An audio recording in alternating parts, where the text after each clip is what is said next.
کہا تو میری بیوی نہیں، شوہر نے کہا تو میری بیوی نہیں، تو اب اس کا کیا حکم ہے؟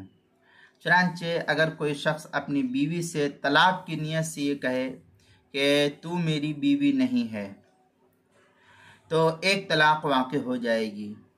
لیکن اگر شوہر یہ کہے کہ میں تو جھوٹ موٹ کہہ رہا تھا، میرا مقصد طلاق دینے کا نہیں تھا، بیوی تو نہیں تھا، تو اس صورت میں بیوی پر پھر کوئی طلاق واقع نہیں ہوگی، لیکن پھر بھی اس طریقے کے الفاظ کہنے سے مرد کو پرہیز کرنا چاہیے۔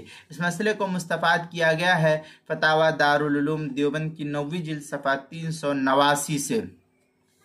فتاوی شام میں ہے وَلَوْ قَالَ لِإِمْرَةٍ لَيْسَتْ لِي بِإِمْرَةٍ فَإِنْ قَالَ أَرَدْتُ بِهِ الْكَذِبَ يُصَدِّقُ بِهِ الرَّضَا فِي الرَّضَا۔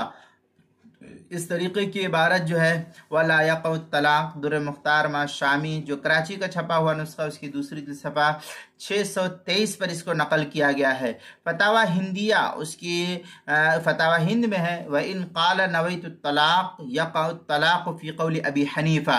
یہ فتاوی ہندیہ کی عبارت ہے، کتاب الطلاق الباب الثانی فی ایقاع الطلاق الفصل الخامس فی الکنایات، جو زکریا بک ڈپو دیوبند کا ہندی نسخہ ہے اس کی پہلی جلد صفحہ 375 پر اس کو نقل کیا گیا ہے۔ صحیح بخاری میں ہے قال الزہری ان قال ما انت بامرأتی نیتہ وان نوى طلاقا فهو ما نوى۔ یہ صحیح بخاری کی روایت ہے، کتاب الطلاق باب الطلاق فی الاغلاق والکرہ والسکران والمجنون وغیرہ باب کے تحت دوسری جلد صفحہ 794۔ مصنف لعبد الرزاق کتاب الطلاق باب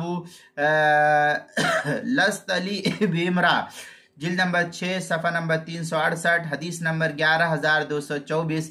بدائع الصنائع جو زکریا بک ڈپو دیوبند کا ہندی نسخہ اس کی دوسری جلد صفحہ 171۔ فتاوی تاتار خانیہ جو زکریا بک ڈپو دیوبند کا جدید چھپا ہوا نسخہ اس کی چوتھی جلد صفحہ 467 مسئلہ نمبر 6687۔ فتاوی بزازیہ جو زکریا بک ڈپو دیوبند کا ہندی نسخہ ہے اس کی چوتھی جلد صفحہ 196۔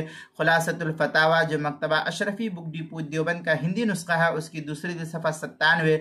فتاوی والوالجیہ جو دارالایمان کا سہارنپور کا چھپا ہوا نسخہ اس کی دوسری جلد صفحہ 16۔ کتاب المسائل اس کی 5ویں جلد صفحہ 135 پر اس کو نقل کیا گیا ہے۔